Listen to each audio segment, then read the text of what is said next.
The Semic Code. The Semic Code represents the major device for thematizing persons, objects, or places. It operates by grouping a number of signifiers around either a proper name or another signifier which functions temporarily as if it were a proper name, like a red wheelbarrow in William Carlos Williams' poem. So much depends upon a red wheelbarrow, glazed with rain water, beside the white chickens. The signifiers so grouped function like a collective, signified to the proper name or its surrogate. Thus, the red wheelbarrow signifies to have so much depend upon it, to be glazed with rainwater, to be beside the white chickens. The verb depends, which has the meanings to be suspended from and to belong to something as subordinate, nicely expresses the semic relationship.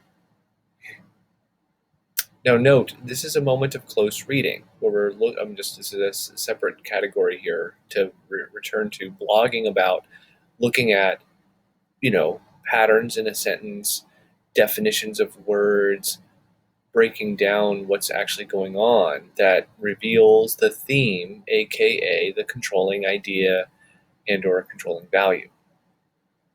Moving on. Barth refers to the signifiers which provide another signifier with its semantic value as semes. So words that give other words their meaningful value. He insists that the same signifiers must attach themselves to a proper name more than once before the connection becomes permanent. When identical semes traverse the same proper name several times and appear to settle upon it, a character is created. Obviously, this stipulation does not obtain in the case of a poem like the one just cited, where everything depends upon brevity and simplicity. But John Milton's L'Allegro and Il Penseroso make clear the degree of redundancy which the Semic Code generally requires. These two poems are virtual exercises in Semic coding and recoding, whereby the qualities associated with the signifier melancholy in the first poem are reversed in the second, and a similar operation carried out in relation to mirth. Lines 11 to 16 of Il Penseroso connect melancholy 3 times with the attribute of divinity and twice with that of wisdom. A number of ancillary terms, holiness, saintliness, brightness, staidness, blackness of hue, fortify and extend these associations, creating an ever larger semantic field. But hail, thou goddess, sage and holy, hail, divinest melancholy, whose saintly visage is too bright to hit the sense of human sight, and therefore to our weaker view o'erlaid with black staid wisdom's hue. Redundancy provides the means whereby even a complex group of semes can be stabilized. That stabilization permits one signifier in the group to stand in for the others in their absence. Thus, once the attributes of divinity and darkness have been linked through their common relationship to melancholy, the former implies the latter, and the latter the former. Moreover, additional terms which connect metaphorically with one also refer to the other. Thus, sad, leaden, downward cast indicates a demeanor appropriate to a divinity as well as one suggestive of gloom. The Semic Code operates in an even more overt fashion in a text like the anonymous Everyman, where the single quality by which a character is defined actually coincides with that character's name. However, it is one of the conventions of 19th century narrative, still the dominant tradition, that the Semic Code should operate unobtrusively. Attributes are seldom openly distributed around characters in novels by George Eliot or Balzac. Instead, they are implied by clothes, gestures, patterns of speech. The qualities which constitute a character emerge gradually over the course of the story and seemingly under the pressure of the reader's investigation. The fragmentation of the semic field fosters the illusion that the truth precedes its enunciation, and that character exceeds the sum total of its attributes. That is, that it is a mysterious and finally uncalculable entity.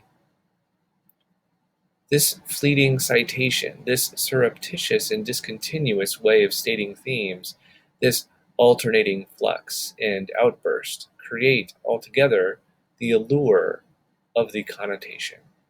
The seams appear to float freely, to form a galaxy of trifling data in which we read no order of importance. The greater the syntagmatic distance between two data, the more skillful the narrative.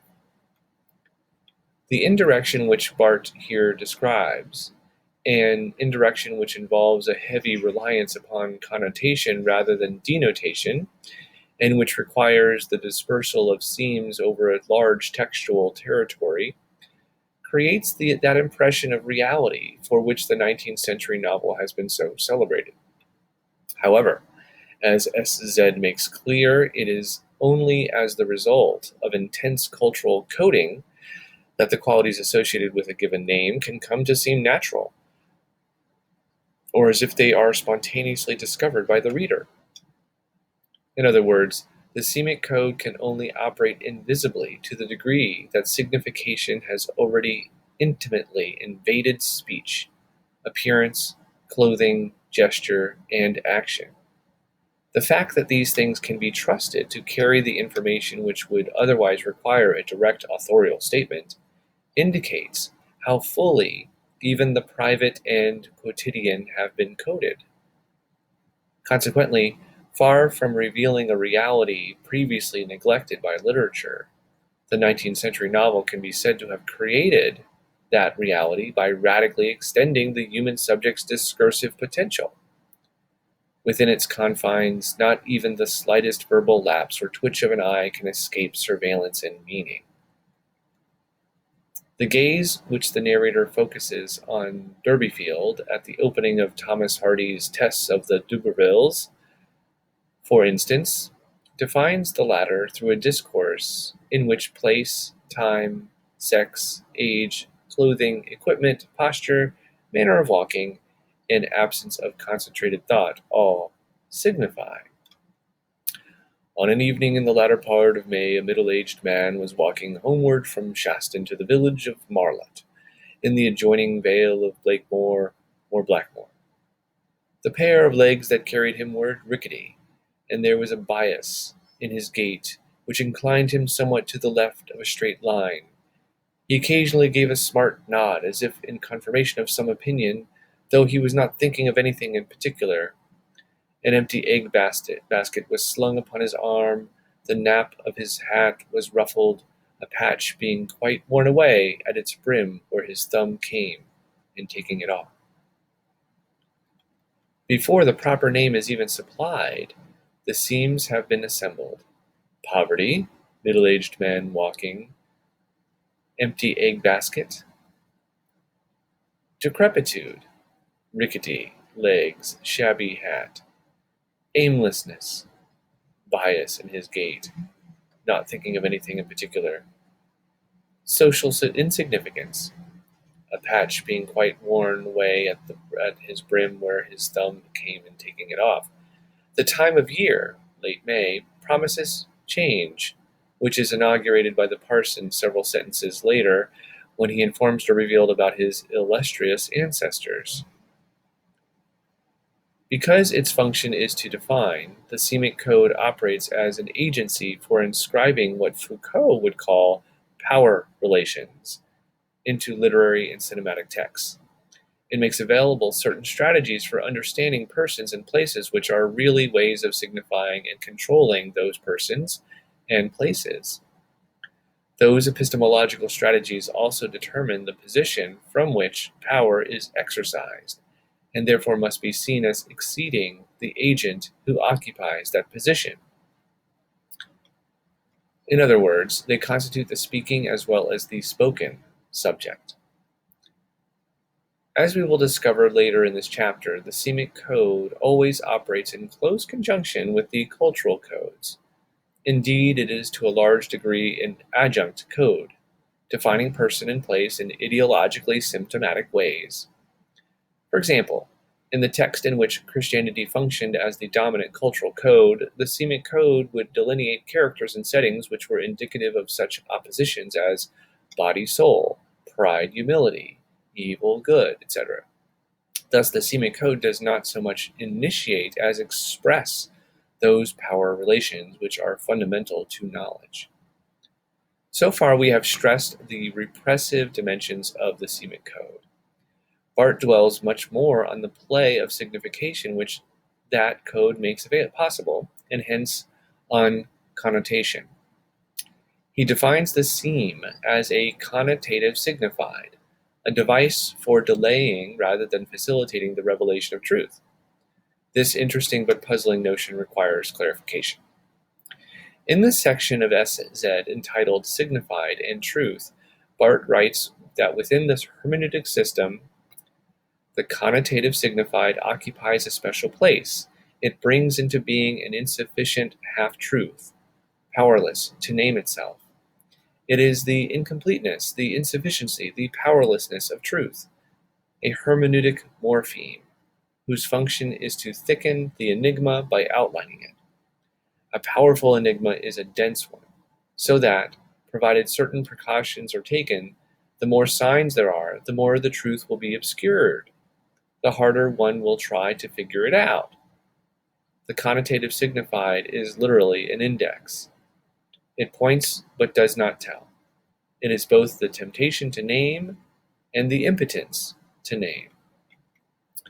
Barth's use of the term connotative signified may be a bit misleading, since it indicates signifieds which themselves connotate or point to further meaning, and not necessarily signifieds which are the result of connotation, although that is almost always the case as well.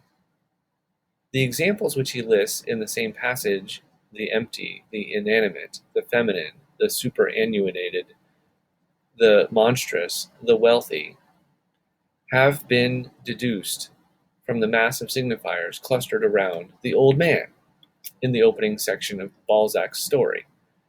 For instance, empty has been extrapolated from such textual details as a form without substance, a being without life, or a life without action. And feminine from Zambinelli's ruffles, his fabulous diamond, and the watch chain which shimmers like the brilliance of a choker around a woman's neck. In short, these signifieds derive from what the Barth of mythologies would call connotative signifiers, that is, from the entire denotative sign. However, what makes them connotative signifieds within Barth's later system is the fact that they themselves connote. For instance, empty signifies lacking the penis, while feminine signifies other than masculine. A connotative signified, or seem, perpetuates the play of signification. It represents the antithesis of a transcendental signified, like God within the Christian code, which provides the final meaning to which every other term points, but never points beyond itself. The connotative signified always refers beyond itself, appears, as Barth puts it, pregnant with additional disclosures. It constitutes a hermeneutic as well as a semic element, since it prolongs the search for truth, deepens the mystery. It functions as a passage or doorway through which we must pass, and never as the final destination. The writerly project involves a relentless pursuit of new signifieds, a ceaseless slippage from one connotation to another. If we are told that Sarracine had one of those strong wills that know no obstacle, what are we to read? Will, energy, obstinacy, stubbornness, etc. The connotator refers not so much to a name as to a synonymic complex, whose common nucleus we sense, even while the discourse is leading us toward other possibilities, toward other related signifieds. Thus, reading is absorbed in a kind of metonymic skid. Each synonym added to its neighbor some new trait, some new departure. The old man who was first connotated as fragile is soon said to be of glass, an image containing signifieds of rigidity, immobility, and dry, cutting frangibility. This expression is the very movement of meaning. The meaning skids, recovers itself, and advances simultaneously. Reading or viewing according to the model proposed by Barth is thus a process of skidding from one signified to another, related one. This dizzying movement is halted only by further supplementations at the syntagmatic level, that is, the provision of additional denotative signs. Supplementations which indicate new connotative signifieds and eliminate others already considered. Meaning undergoes a series of constant transformations, remains in a state of perpetual flux. The writerly goal is to sustain this flux indefinitely, to postpone forever the castrating decision, this, not that, by supporting all of the signifying possibilities, no matter how manifold and contradictory.